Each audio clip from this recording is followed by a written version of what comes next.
My happiest patients unequivocally are the ones who have disc replacements. I see them at 1 week, I see them at 6 weeks. They can't believe that they can move their neck around. They can't believe how little pain they have. They can't believe how mobile they are.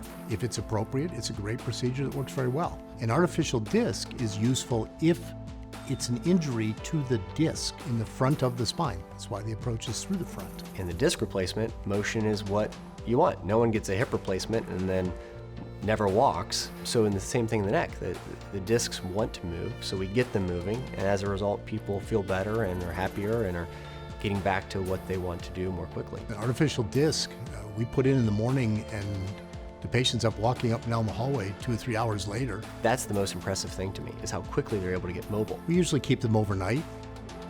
Isolated incidents, we send them home the same night, but we keep them overnight one night. When they go home, by the time they're home, they're up walking around, moving around. No collar on their neck at all. They can move it right away. We restrict their activities during the first 4 to 6 weeks to not have them be too active. You're really not disabled more than 4 or 5 days from being disabled usually.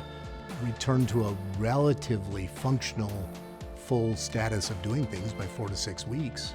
Active, exercising, skiing, working out by 3 months. So in direct comparison studies to other types of procedures, it's a good procedure when applied correctly, because people way over the 90 percentile get back to doing what they want to do and functionally much better.